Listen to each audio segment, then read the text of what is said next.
में प्रधानमंत्री मोदी का जो झारखंड से चुनावी राज्यों पर साध रहे हैं निशाना।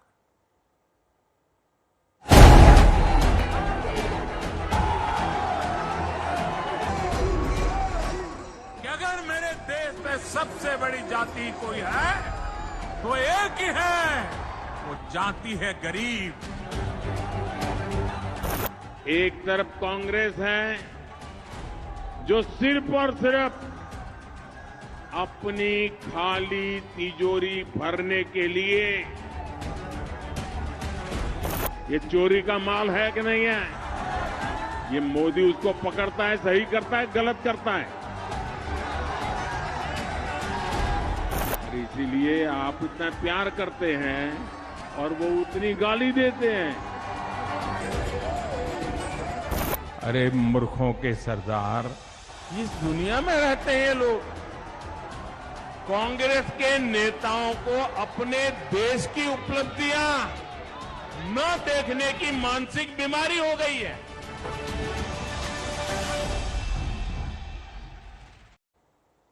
तो मध्य प्रदेश और छत्तीसगढ़ में चुनाव प्रचार का आखिरी दिन है। बीजेपी और कांग्रेस दोनों राज्यों में पूरा जोर लगा रही है, तो प्रधानमंत्री झारखंड में आदिवासी वोटरों के साथ है। भगवान बिरसा मुंडा की जयंती पर प्रधानमंत्री नरेंद्र मोदी उनकी जन्मस्थली पहुंचे हैं। थोड़ी देर में आदिवासियों के लिए विकास योजनाओं का उद्घाटन और शिलान्यास प्रधानमंत्री को करना है। भगवान बिरसा मुंडा आजादी के नायक रहे हैं, आदिवासी समुदाय से आते हैं। जाहिर है आदिवासियों के बीच उनकी साख है। मध्य प्रदेश और छत्तीसगढ़ में आदिवासी वोटरों की अच्छी खासी तादाद है। भगवान बिरसा की जन्मस्थल से प्रधानमंत्री झारखंड और आदिवासियों के लिए 7200 करोड़ की योजनाओं का तोहफा देंगे। यहां से प्रधानमंत्री किसानों के खातों में 18,000 करोड़ की 15वीं किस्त जारी करेंगे। हम आपको बता दें कि आज मध्य प्रदेश, छत्तीसगढ़ और राजस्थान चुनावी राज्य हैं। मध्य प्रदेश, छत्तीसगढ़ में आदिवासी आबादी अच्छी खासी है और इसीलिए प्रधानमंत्री नरेंद्र मोदी वहां पर देखिए पहुंच भी रहे। मध्य प्रदेश में 21% से ज्यादा आदिवासी वोट हैं। छत्तीसगढ़ में 30% से ज्यादा आदिवासी वोट हैं, जिन पर निशाना साधने की कोशिश इस वक्त बीजेपी की तरफ से है। राजस्थान की अगर बात करें तो यहां पर करीब 13.5% आदिवासी वोट हैं, जिनको टारगेट आगे इन चुनावों में करने की रणनीति पर काम करते हुए बीजेपी और इसी के तहत प्रधानमंत्री तमाम कार्यक्रम करते हुए 5 राज्यों के विधानसभा चुनावों का रण अपने चरम पर है। कांग्रेस ने पूरा दमखम झोंक रखा है। बीजेपी की ओर से प्रचार की कमान संभाली है किसी और ने नहीं, प्रधानमंत्री नरेंद्र मोदी ने। विधानसभा चुनावों के समर में प्रधानमंत्री मोदी ही बीजेपी का चेहरा है। तभी तो मध्य प्रदेश से छत्तीसगढ़ तक प्रधानमंत्री मोदी ताबड़तोड़ रैलियां कर रहे हैं। और ये तस्वीरें देखिए, बिरसा मुंडा जयंती पर वो पहुंचने वाले हैं। झारखंड में कई उनके कार्यक्रम हैं। चुनावी राज्यों पर पैनी नजर प्रधानमंत्री की होने वाली है। मध्य प्रदेश में करीब 21% आदिवासी और छत्तीसगढ़ में 31% आदिवासी वोटर।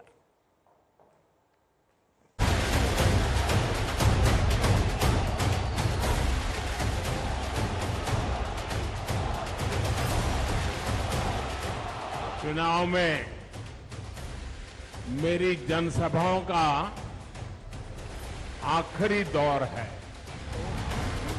5 राज्यों के विधानसभा चुनाव के ऐलान के बाद जिस तरह से पीएम मोदी ने प्रचार की कमान संभाली, उसे ये बात साफ हो गई कि सत्ता के सेमीफाइनल में बीजेपी की ओर से पीएम मोदी का चेहरा ही सबसे बड़ा होगा। चुनावी जंग के बीच मोदी बनाम विरोधियों का सीधा मुकाबला होगा।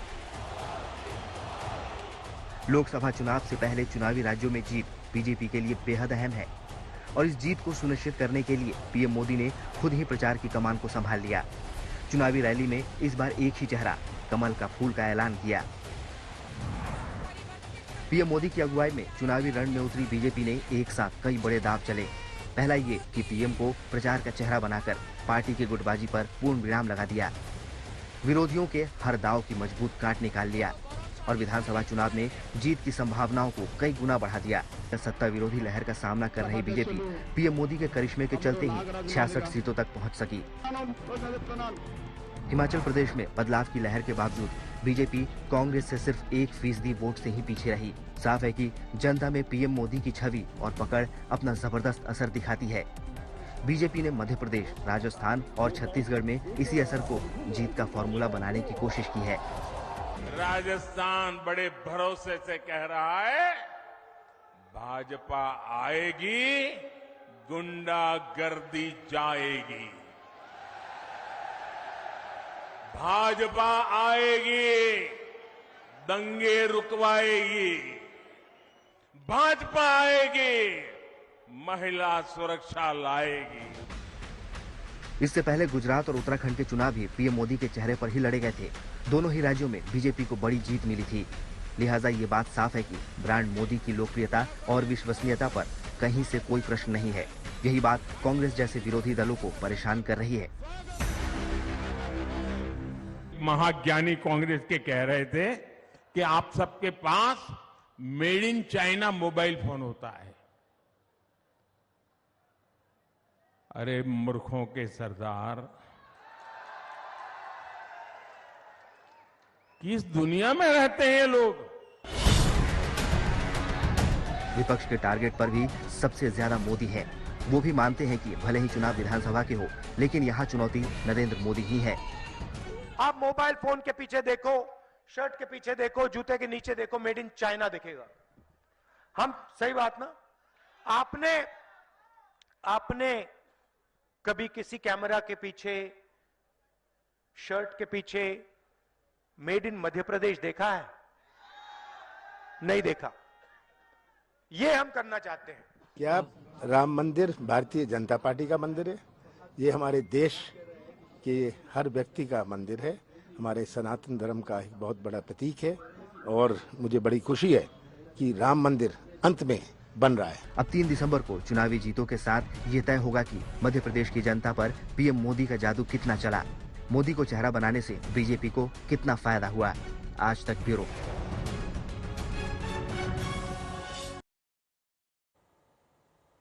विधानसभा चुनाव के समर में कौन बाजी मारेगा और कौन हारेगा, ये तो समय बताएगा। मगर इतना जरूर है कि राजस्थान और मध्य प्रदेश में मुद्दों की बाढ़ आ गई है। राजस्थान में बीजेपी भ्रष्टाचार को मुद्दा बना रही है तो गहलोत सरकार अपने काम गिना रही है। इसी तरह मध्य प्रदेश में शिवराज सरकार अपनी योजनाओं को गिना रही है तो कांग्रेस शिवराज सरकार के शासन पर सवाल उठा रही है।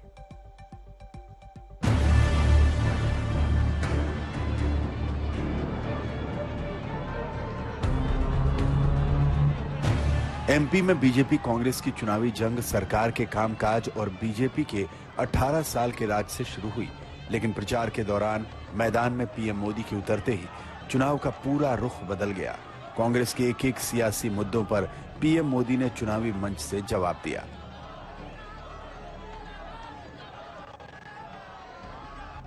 कांग्रेस के तमाम दिग्गज एमपी चुनाव में ओबीसी वाली पॉलिटिक्स को बड़ा मुद्दा बनाने में लगे रहे। ओबीसी की भागीदारी और जातिगत जनगणना वाला सवाल करते रहे।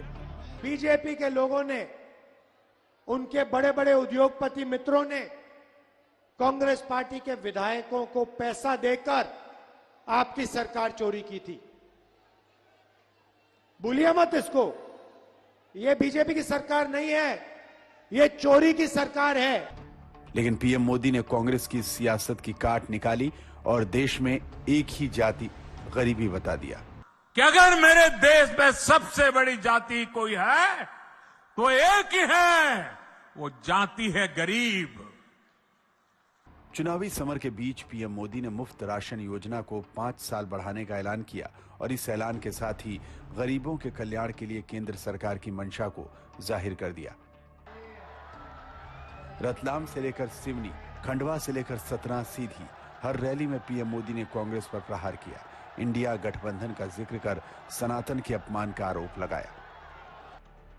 इस बीच बिहार विधानसभा में सीएम नीतीश कुमार की टिप्पणी को लेकर जब हंगामा हुआ तो पीएम मोदी ने अपनी रैलियों में इसे शर्मनाक बताते हुए इंडिया गठबंधन पर हमला बोला। विधानसभा के अंदर जिस सभा में माताएं बहनें भी मौजूद थी, कोई कल्पना नहीं कर सकता है ऐसी भाषा में बद्दी बातें की। एमपी में आदिवासी वोटों को लेकर अलग सियासी लड़ाई छिड़ी। बीजेपी और कांग्रेस दोनों आदिवासी वोटों को साधने में लगे हैं। मध्य प्रदेश और छत्तीसगढ़ में आदिवासी वोट की बड़ी भूमिका है। मिसाल के तौर पर 2008 में मध्य प्रदेश में बीजेपी ने 29 जनजातीय सीटें जीती, कांग्रेस ने सिर्फ 17। सरकार बीजेपी की बनी। इसी तरह 2013 में बीजेपी को 31 जनजातीय सीटें मिली, कांग्रेस को सिर्फ 15। फिर 2018 में हवा बदली, बीजेपी को सिर्फ 16 सीटें मिली, कांग्रेस ने 30 झटक ली और सरकार भी बना ली। आदिवासी वोट बैंक में इसी बड़े नुकसान को अपने कब्जे में करने के लिए बीजेपी आदिवासियों पर पूरा जोर लगा रही है। प्रचार के हर मंच से बीजेपी के नेता चुन चुनकर आदिवासी महापुरुषों की बातें कर रहे हैं। ये भाजपा सरकार ही है जो देश भर में आदिवासी सेनानियों के, आदिवासी संस्कृति के भव्य स्मारक बना रही है। ये क्षेत्र सरदार गंजन सिंह कोरको और सरदार विष्णु सिंह गौंड की भूमि है। जिस रणनीति के तहत पीएम मोदी को चेहरा बनाया गया, उसका असर चुनाव पर साफ दिखाई दे रहा है। बीजेपी को उम्मीद है कि इस रणनीति से उसे फायदा होगा। आज तक ब्यूरो।